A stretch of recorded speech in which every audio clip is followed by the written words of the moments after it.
concerning many different issues. We are having today a very interesting and very different topic to talk about, which is the amulets, or the things that the ancient Egyptians used to put on their dresses or to wear as accessories in order to have good luck or to keep away the evil eye. From where did we get these amulets or these beliefs from the ancient Egyptians, and do we still copy or follow the same suit up till this moment? More about this very different and interesting topic we'll know about with our dear guest in the studio, Dr. Mamdouh Farouk, the Egyptologist. Hello, sir. Hello. A very good morning to you, sir. As my dear colleague Mahi said, we are going to dig into the pharaonic civilization, and as usual, it's amazing, and it's going to continue to amaze the whole world the day after the other. Till the moment, we are lucky when we are wearing blue, for example, and we choose specific shapes, and every one of us had his own stone, you know, stuff like that. Yeah. I think it's coming from thousands of years ago. Would you please elaborate first, and then we are going to take it from the general to the specific. Yes, firstly, good morning. I am very happy today to be with you. It's a very amazing introduction that you said. Amulets. I have to avoid the evil eye from myself. It's a concept in ancient Egyptians' minds. How did they treat with that? Firstly, amulets. What does it mean, amulets, in concept or in meanings?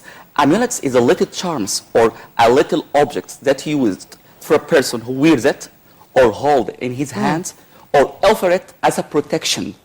Okay, offer to the god as a protection to avoid the evil eye or evil spirit away from him. It's starting from the pre-dynastic period, that when Egyptians in Egypt made small figurines of clay, of mud, the mud brick from the Nile clay, to make some figurines of gods, to be blessed from these gods. It's the first concept. And then when they recognized the writing in ancient Egypt, they started to write some spelling or some inscriptions on some amulets. Amulets is small figures. Okay, we have two kinds of amulets. The kinds were dedicated or made for the livings and to be blessed, and they make and other for the dead people. Yes, for living, to make to guarantee protections and encouragement, and for dead persons. Yeah. There were different designs and different drawings for these amulets for different purposes. Can you tell us more about? Yes. We have the more purpose of these amulets.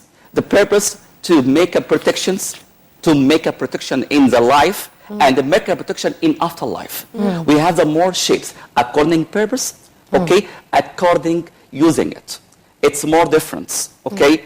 Is it all the time precious stones, for example? Is it woody? Is it metal? Is it only a piece of paper on which we are writing something in specific to take and as far as I know, for example, that just after preparing the mummy, the priest or the priest, I should say, should say something and should do something just near the mouth of the dead, to make him or her able to confess, or to make him or her able to answer the questions of the angels right after that. Because, of course, the Egyptians were very much believing that there is another life. So they had their way, as you've kindly mentioned, to protect the living people and to guarantee that the dead ones are going to enjoy another life with prosperity, with peace, joy, stuff like that. Yes, exactly as you mentioned, the very important issue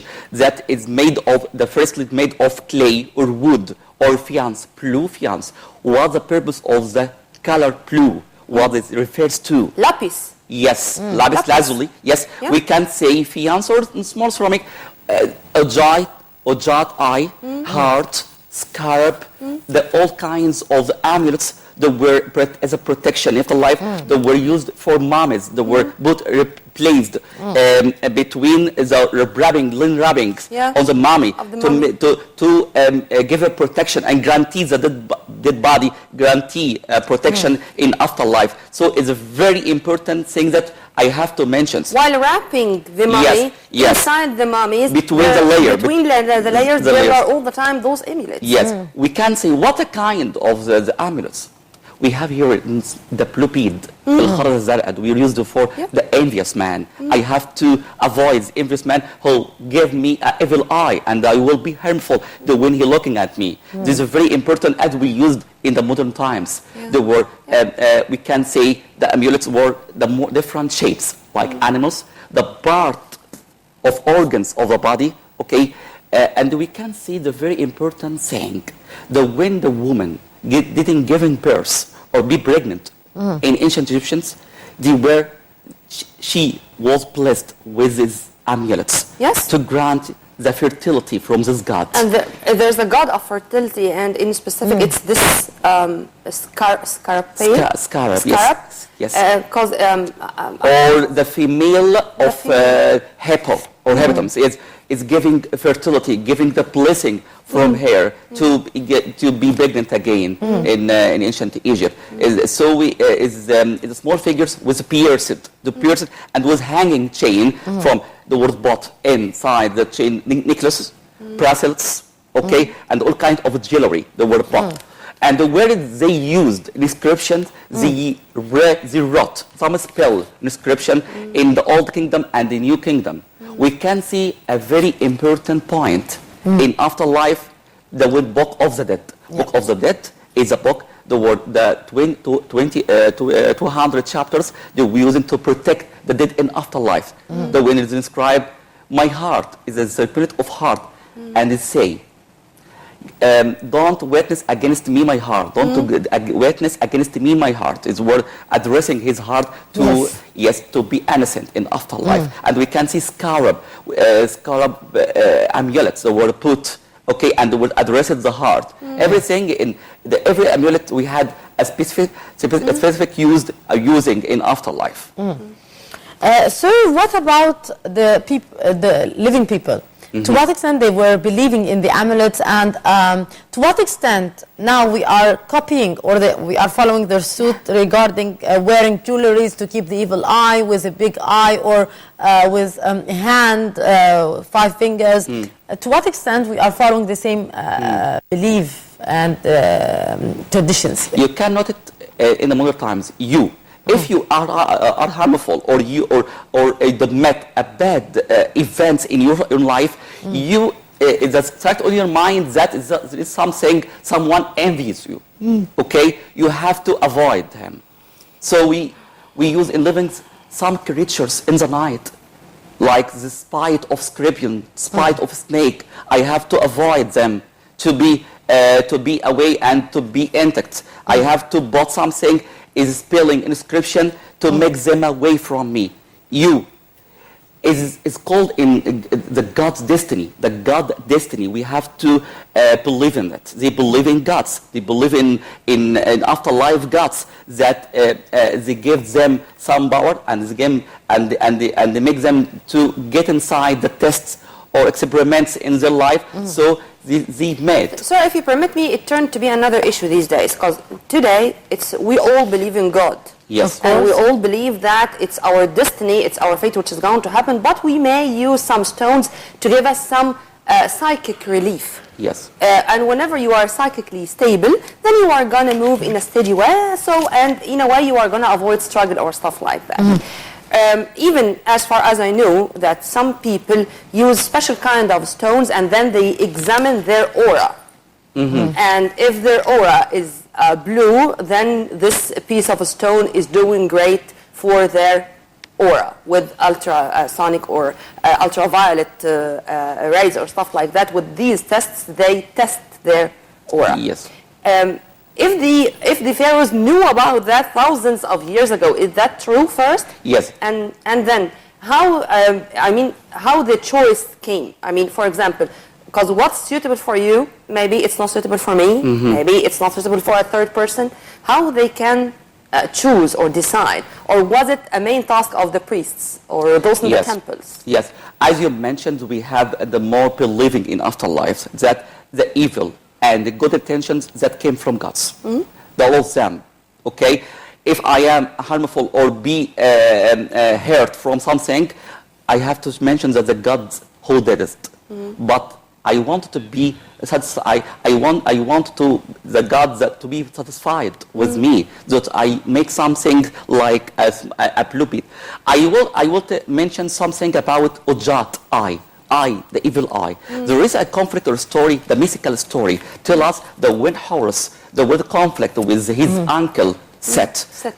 His eyes was taken off from his head and it was healing by Hathor. So it is meaning of the light and the power. So if anyone to wear it as an Ujat eye, that is believe in that eye will avoid or give a power for him. This is same believing that we have the put the خمسة وخميسة or 5 fingers that the word is the envious one. 5 fingers, it means in the Holy Quran, 5 the holy verses in Quran.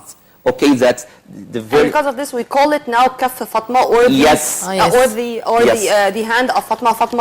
Fatima is the daughter of Prophet Muhammad, peace be upon him. So we move it from gods to our one God. And this is the same. I mean, it's only implemented on Christians. I mean, whenever we are wearing the icon of Virgin Mary, I wear it all the time, by the way, and or the cross. It's going also to give me some protection. I mean, it's the same, but it moved from the so many gods to one God. Yes, it depends on you are pessimistic or optimistic with that. This believing inside believing in yourself.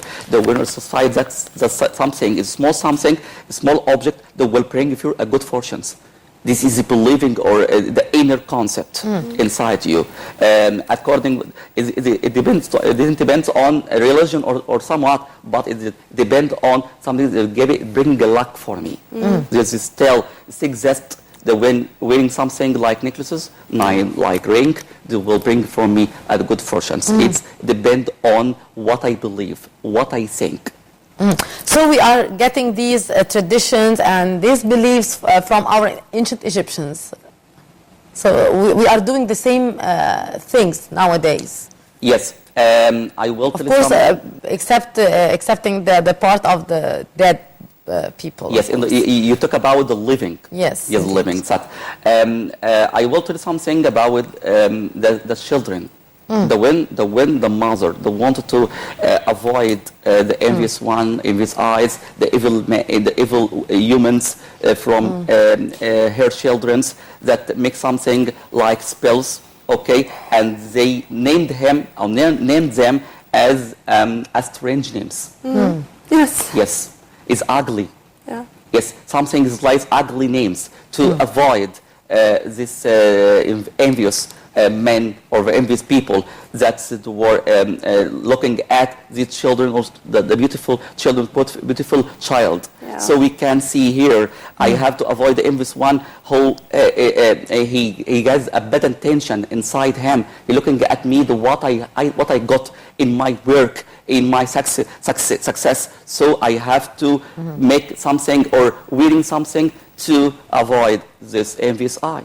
Indeed. So it seems that we are going all the time to discover more from our pharaonic civilization, and it seems also that our subconscious is working hard to let us do exactly what they were doing. Yes. Dr. Mamdouh Farouk, our Egyptologist, thank you very much for being with us, sir. Have a very good day. Thank you. Thank you very much, sir. By this, we come to the end of the breakfast show today. My name is Nermeen Abdurrahman, and I had all the pleasure to have with me my dear colleague, Mrs. Rabia. Thank you very much, Nermeen. And thank you very much, our dear viewers. Until we meet tomorrow with a new crew of The Breakfast Show. It's good.